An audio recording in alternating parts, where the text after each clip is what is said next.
ಆಚಿ chilli powder ಸಖತ್ ಖಾರ ಬಣ್ಣ ಮತ್ತು ರುಚಿ ಆಚಿ ಚಿಲ್ಲಿ ಪೌಡರ್. ವಿತ್ತ ಸಚಿವೆ ನಿರ್ಮಲಾ ಸೀತಾರಾಮನ್ ಅವರು ತಮ್ಮ ಬಜೆಟ್ ಅನ್ನು ಮಂಡಿಸಿದ್ದಾರೆ. ಕಾಂಗ್ರೆಸ್ನವರ ಪ್ರಕಾರ ಇದೊಂದು ನಿರಾಶಾವಾದದ ಬಜೆಟ್, ಇದರಲ್ಲಿ ಏನೂ ಇಲ್ಲ ಗಳಿಸಿಕೊಳ್ಳುವಂಥದ್ದು ಅಂತ ಅವ್ರ ವಾದ. ಆದರೆ ಈ ಕಡೆ ಬಿಜೆಪಿದು ಇಲ್ಲ, ಇದೊಂದು ಸ್ಟ್ರಿಕ್ಟ್ ಡಿಸಿಪ್ಲಿನ್ಡ್ ಬಜೆಟ್, ಮುಂದಿನ 2040ಕ್ಕೆ ರೋಡ್ ಮ್ಯಾಪ್ ಅಂತಿದ್ದಾರೆ. ಇನ್ನೊಂದು ಕಡೆಗೆ ಮೂಲ ತೆರಿಗೆ TCS %2 ಕಟ್ ಆಗ್ತಿದೆ. ಅಂದರೆ ಟೇಕ್ ಅವೇಸ್ ಏನು ಅನ್ನೋದನ್ನು ನಾವು ಹೇಳ್ತಾ ಇದ್ದೀವಿ. ವಿದೇಶಿ ಪ್ರವಾಸ, ಟೂರಿಸಂಗೆ ಸಂಬಂಧಪಟ್ಟಂತೆ ಮತ್ತು ಸ್ಪೆಂಡಿಂಗ್ ಕೆಪಾಸಿಟಿಗೆ ಸಂಬಂಧಪಟ್ಟಂತೆ ಫೋಕಸ್ ಮಾಡ್ದಂಗೆ ಇದೆ ಈ ಸಲ ಸರ್ಕಾರ. ವಿದೇಶದಲ್ಲಿ ಚಿಕಿತ್ಸೆ, ಶಿಕ್ಷಣ ಇವ್ರಿಗೆಲ್ಲರಿಗೂ ಕೂಡ ಕೆಲವು ಹಂತದ ರಿಯಾಯಿತಿಗಳನ್ನು ಕೊಡಲಾಗಿದೆ. ಕೆಲವು ಹಂತದ ವಿದೇಶಿ ಪ್ರವಾಸ ಇನ್ನು ಮುಂದೆ ಸ್ವಲ್ಪ ಅಗ್ಗ. ಟೂರಿಸಂಗೆ ಸಂಬಂಧಪಟ್ಟಂತೆ ಮಾಹಿತಿ, ಸ್ಪೆಂಡಿಂಗ್ ಕೆಪಾಸಿಟಿಯನ್ನು ಚೆಕ್ ಮಾಡ್ತಾ ಇದೆ ಸರ್ಕಾರ. ಲಾಸ್ಟ್ ಕೆಲ ವರ್ಷಗಳ ಬಜೆಟ್ ಅನ್ನು ನಾವು ಗಮನಿಸಿಕೊಂಡು ಬಂದಾಗ ಈ ಟೂರಿಸಂಗೆ ಕೊಟ್ಟಿರುವಂತಹ ಆದ್ಯತೆ, ಪಿಲಿಗ್ರಿಮೇಜ್ಗಳಿಗೆ ಸಂಬಂಧಪಟ್ಟಂತೆ, ಅಂದರೆ ಈ ಪ್ರವಾಸಿ ತಾಣದ ಜೊತೆಗೆ ಆಧ್ಯಾತ್ಮ ವಲಯಗಳು ಹೆಚ್ಚಾಗಿರುವಂತಹ ರಾಜ್ಯಗಳಿಗೆ ಹೋಗಬೇಕಾದ್ರೆ ಅವ್ರಿಗೂ ಕೂಡ ಒಂದಷ್ಟು ವಿಶೇಷ ರಿಯಾಯಿತಿಗಳನ್ನು ಕೊಟ್ಟಿದ್ದಾರೆ. ಇನ್ನು ದೇಶದ ಪ್ರತಿ ಜಿಲ್ಲೆಯಲ್ಲೂ ಬಾಲಕಿಯರ ಹಾಸ್ಟೆಲ್ ನಿರ್ಮಾಣ ಮಾಡ್ತೀವಿ ಅಂತಕ್ಕಂಥ ಘೋಷಣೆ ಆಗಿದೆ. ದೇಶದ 700 ಜಿಲ್ಲೆಗಳಲ್ಲಿ ಬಾಲಕಿಯರ ಹಾಸ್ಟೆಲ್, ಬಟ್ ಅದನ್ನು ಮಾಡಬಹುದು, ಮೇಂಟೆನೆನ್ಸ್ ತುಂಬ ಕಷ್ಟ. ಪಶುವೈದ್ಯಕೀಯ ಕಾಲೇಜು ಮತ್ತು ಆಸ್ಪತ್ರೆಗಳು, ಅದರ ನಿರ್ಮಾಣದ ಬಗ್ಗೆ ಘೋಷಣೆ ಆಗಿದೆ. ರೋಗ ನಿರ್ಣಯ ಪ್ರಯೋಗಾಲಯಗಳಿಗೆ ಸಾಲಕ್ಕೆ ಸಬ್ಸಿಡಿ ಅಂತೆ. ರೋಗ ನಿರ್ಣಯ ಪ್ರಯೋಗಾಲಯಗಳು ದೇಶದ ಪ್ರತಿ ಜಿಲ್ಲೆಯಲ್ಲೂ ಕೂಡ ಬಾಲಕಿಯರ ಹಾಸ್ಟೆಲ್ ನಿರ್ಮಾಣ, ಅದನ್ನು ಕೇಂದ್ರ ಸರ್ಕಾರದ ಜೊತೆಗೆ ರಾಜ್ಯ ಸರ್ಕಾರದ ಅನುದಾನದೊಂದಿಗೆ ಮಾಡ್ತೀವಿ ಅಂತಕ್ಕಂಥದ್ದು ಒಂದಷ್ಟು ಘೋಷಣೆಗಳಾಗಿದೆ. Okay, fine. ಕೇಶವಪ್ರಸಾದ್ ಅವರೇ, ಈಗ ಬಜೆಟ್ನಲ್ಲಿ ಹಲವು ಯೋಜನೆಗಳು ಘೋಷಣೆ ಆಗುತ್ತೆ, ಇಂಪ್ಲಿಮೆಂಟ್ ಎಷ್ಟಾದವು ಅಂತ ನೋಡಿದ್ರೆ ನಮಗೆ ತೀರಾ ಡಿಸಪಾಯಿಂಟಿಂಗ್ ಕಾಣಿಸುತ್ತೆ. ಈ ಸಲದ ವಿಶೇಷ ಯೋಜನೆಗಳ ಬಗ್ಗೆ ನಾವು ಮಾತಾಡೋಣ, ಬಟ್ ಅನ್ಎಂಪ್ಲಾಯ್ಮೆಂಟ್ ಇಡೀ ದೇಶಕ್ಕೆ ಶಾಪವಾಗಿ ಕಾಡ್ತಾ ಇರೋದು ಅನ್ಎಂಪ್ಲಾಯ್ಮೆಂಟು. ಅದನ್ನು ಅಟ್ಲೀಸ್ಟ್ ತೊಳೆದು ಹಾಕುವ ನಿಟ್ಟಿನಲ್ಲಿ ಏನು ಹೆಜ್ಜೆಗಳನ್ನು ಇಡಲಾಗಿದೆ? ಯಾಕೆ ಈ ಪ್ರಶ್ನೆ ಕೇಳ್ತಿದ್ದೀನಿ ಅಂದರೆ, ಹೋದ ವರ್ಷದ ಬಜೆಟ್ನಲ್ಲೇ 1 crore ಇಂಟರ್ನ್ಶಿಪ್ಪನ್ನು ನಾವು ಸ್ಟೂಡೆಂಟ್ಸಿಗೆ ಕೊಡ್ತೀವಿ, ಡಿಗ್ರಿ ಸ್ಟೂಡೆಂಟ್ಸ್ಗೆ ಅಂದರು. ಎಷ್ಟು ಜನ ಕೊಟ್ಟರು? 10,000 ಜನರಿಗೆ ಕೊಟ್ಟರು. ಈ ವರ್ಷ ಕೂಡ ಅಂಥದ್ದೇ ಒಂದು ಐ ಕ್ಯಾಚಿಂಗ್ ಯೋಜನೆಗಳನ್ನು ಹೇಳಿದ್ದಾರೆ. ಸಾಕಾರ ಏನು ನೋಡಿ ಮೇಡಮ್, ಇಡೀ ಭಾರತದಲ್ಲಿ ಸ್ಕಿಲ್ ಡೆವಲಪ್ಮೆಂಟು, ಅಪ್ಸ್ಕಿಲ್ಲಿಂಗು ಜೊತೆಗೆ PFನ ಎಷ್ಟಾಗಿದೆ ಪ್ರಮಾಣ ಅಂತ ನಾವು ನೋಡಬೇಕು. PFನಲ್ಲಿ ಸಂಖ್ಯೆ ಜಾಸ್ತಿ ಆಗ್ತಾ ಇದೆ ಅಂತ ಹೇಳಿದ್ರೆ ಅವರು PF ಕೊಡುವಂಥವ್ರು ಸುಮ್ಮನೆ ಕೊಡ್ತಾರೇನೋ? ಕೊಡುವಂಥವ್ರಿಗೆ 23 ಕೋಟಿ ಜನಕ್ಕೆ PF ಕೊಡ್ತಾ ಇದ್ದೀವಿ ಅನ್ನಂತ ವರದಿ ಬರ್ತಾ ಇದೆ ಅವ್ರದ್ದು. ಅಂದರೆ ಅಷ್ಟು ಜನಕ್ಕೆ ಉದ್ಯೋಗ ಒಂದಲ್ಲ ಒಂದು ರೀತಿಯಲ್ಲಿ ಸಿಕ್ಕಿದೆ ತಾನೆ. ಇವರೇ MSMEನವರು, ಇವ್ರು PF ಕೌಂಟರ್ ಪಾರ್ಟ್ ಕೊಡ್ತಾರೆ ಅಂತಂದ್ರೆ ಯಾರು ಕೊಡ್ತಾ ಇದ್ದಾರೆ? ಹಾಗಾದ್ರೆ ರಸ್ತೆಲೋಗೋರು ಕೊಡ್ತಾರೇನೋ?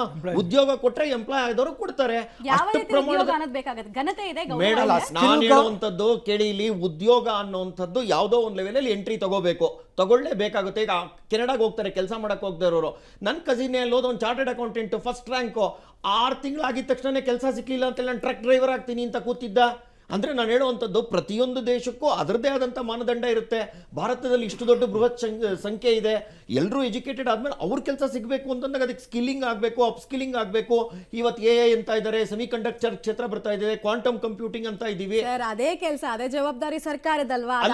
ಆ ಜವಾಬ್ದಾರಿ ಇದೆ ಅನ್ನೋವಂಥದ್ದು ಈಗ ರೋಡ್ ಮ್ಯಾಪ್ ಕೊಟ್ಟಿರುವಂಥದ್ದು ಅದೇನೆ. ಒಟ್ಟಾರೆ ಸಮಗ್ರವಾಗಿ ನೋಡಿ, ನೀವು ಗ್ರೋತ್ಗೆ 11 ಲಕ್ಷಕ್ಕಿಂತ ಜಾಸ್ತಿ ಕೊಡಿಯುತ್ತದೆ, 12.20 ಲಕ್ಷ ಇರ್ಬೋದು ಅಂತ ನನಗೆ ಅನಿಸ್ತಾ ಇದೆ. ಎಕ್ಸಾಕ್ಟ್ ಫಿಗರ್ ನನಗೆ ಗೊತ್ತಾಗ್ತಾ ಇಲ್ಲ ಇನ್ನ. ಜೊತೆಗೆ ನಮ್ದು ಫಿಸ್ಕಲ್ ಡೆಫಿಸಿಟ್ ಅಂದ್ರೆ ವಿತ್ತೀಯ ಶಿಸ್ತನ್ನ ಕೆಳಗಡೆ ಇಟ್ಕೊಂಡಿದ್ದಾರೆ, ಡೆಟ್ ಟು GDP ಗ್ರೋತ್ ಅನ್ನ ಕೆಳಗಡೆ ಇಟ್ಕೊಂಡಿದ್ದಾರೆ. ಅಂದ್ರೆ ಯದ್ವಾ ತದ್ವಾ ಬೆಳೆಯುವಂಥದ್ದಕ್ಕೆ ನಾವು ಗಮನ ಕೊಡ್ತಾ ಇಲ್ಲ. ತುಂಬಾ ಸರಿಯಾದಂತ ರೋಡ್ ಮ್ಯಾಪ್ ನಲ್ಲಿ ಹೋಗ್ತಾ ಇದೀವಿ. ಸಿಕ್ಕಾಪಟ್ಟೆ ಸಾಲ ಮಾಡ್ಬಿಟ್ಟೆ, ತಿಕ್ಕಾಪಟ್ಟೆ ಬೆಳೆದ್ಬಿಟ್ಟೆ, ಅದೆಲ್ಲ ಸರಿ, ಅದನ್ನೆಲ್ಲ ನಾನು ಒಪ್ಕೋತೀನಿ. ಬಟ್ ಪ್ರಶ್ನೆ ಇರ್ತಕ್ಕಂಥದ್ದು ಅನ್ಎಂಪ್ಲಾಯ್ಮೆಂಟ್ ಬಗ್ಗೆ ವಿಶೇಷವಾದಂತ ಗಮನ ಕೊಡ್ತಾ ಇದ್ದೀವಿ. ಯಾಕೆ ಅಂತಂದ್ರೆ ಇದನ್ನೇನಾಗುತ್ತೆ, ಆರ್ಗನೈಸ್ಡ್ ಸೆಕ್ಟಾರ್ ಇದೆ, ಅನ್ಆರ್ಗನೈಸ್ಡ್ ಸೆಕ್ಟಾರ್ ಇದೆ. ಮತ್ತೆ ಇನ್ನೊಂದೇನು ಅಂದ್ರೆ ಸರ್ಕಾರದ ವಲಯದಲ್ಲೇ ಎಲ್ರಿಗೂ ಉದ್ಯೋಗ ಕೊಡಬೇಕು ಅನ್ನುವಂಥ ದಿನಗಳ ಬದಲಾವಣೆ ಆಗೋಗಿದೆ. ರೈಟ್.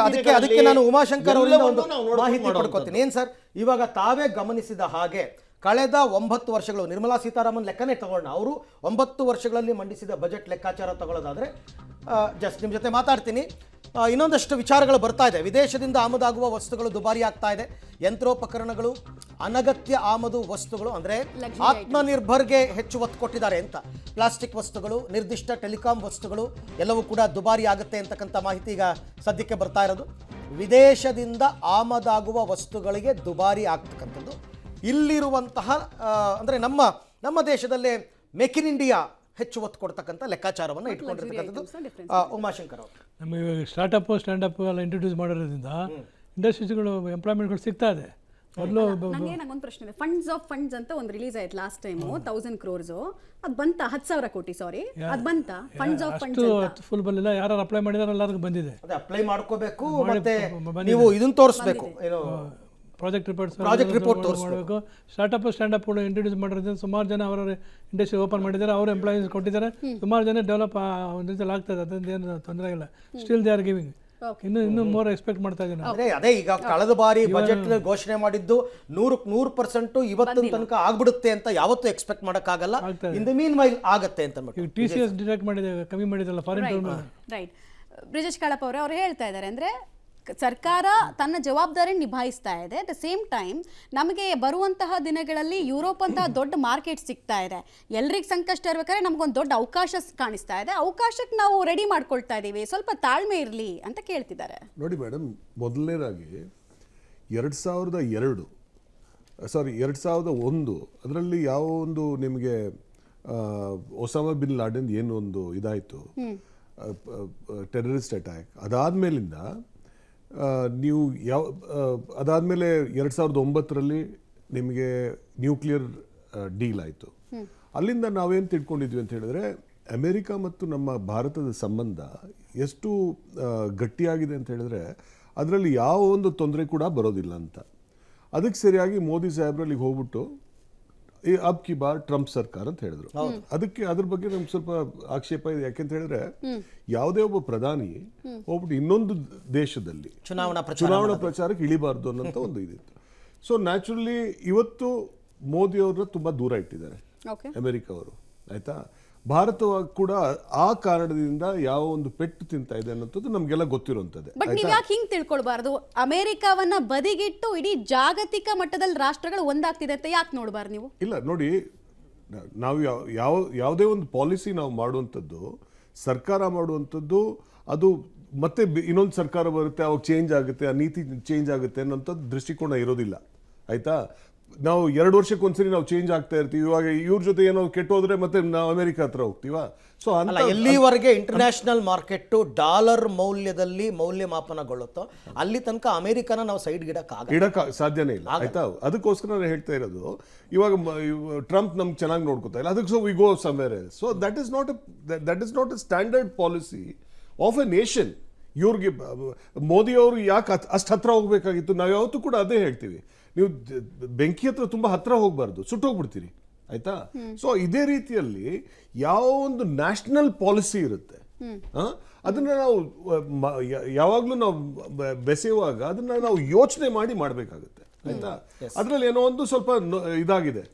ಜೊತೆಗೆ ಇವಾಗ ಯಾವ ನಿಮ್ಮ ಸ್ಕೀಮ್ಸ್ ಮಾಡಿದ್ದಾರೆ, ಇವತ್ತು ಬಜೆಟ್ ಆಗಿದೆ. ಇನ್ನೊಂದು actually we should have another session.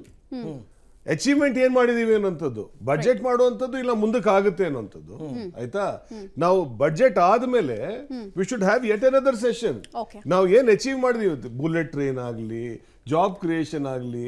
ಇವಾಗ ಒಂದು ಸಂದರ್ಭದಲ್ಲಿ ಇವ್ರೇನ್ ಹೇಳಿದ್ರು, ಈ statistics department, Indian statistics department ಕೊಟ್ಟಿರೋ ಪ್ರಕಾರ 46 ವರ್ಷಗಳಲ್ಲಿ ನಿರುದ್ಯೋಗ ಅತಿ ಹೆಚ್ಚಾಗಿರುವಂತದ್ದು 2020ಕ್ಕಿತ್ತು. ಬಟ್ ಅವ್ರು ಹೇಳಿದ ಇನ್ನೊಂದು ಡೇಟಾನು ನಾವು ಒಪ್ಕೊಳ್ಬೇಕಾಗುತ್ತೆ. ಫಿಸ್ಕಲ್ ಡೆಫಿಸಿಟ್ ಅದನ್ನು ಜಾಯಿನ್ ಮಾಡ್ಬಿಟ್ಟು ಹೇಳ್ಬಿಡಿ. ಅದು ಸರಿ, ಶಿಸ್ತು ಸರಿ ಇರ್ಲಿಲ್ಲ ಅಂದ್ರೆ ಅವ್ರು ಹೇಗೆ ಅಲ್ಲಿ ಸಾಲ ತೀರ್ಸೋದಕ್ಕೆ ಬಡ್ಡಿ ಕಟ್ಟೋದಕ್ಕೆ ಸಾಧ್ಯ ಆಗ್ತಿತ್ತು? ಇಲ್ಲ, ನೀವು you should always compare apples to apples. ಆಯ್ತು, ಅದ್ರ ಜೊತೆ ಅಲ್ಲ, ಅದಕ್ಕೋಸ್ಕರ ನೀವು ಬೇರೆ ಯಾವುದೋ ಮಾನದಂಡದಿಂದ ಇಲ್ಲ ಇದು ಇರಬಹುದು ಅಂತ ಹೇಳಲ್ಲ.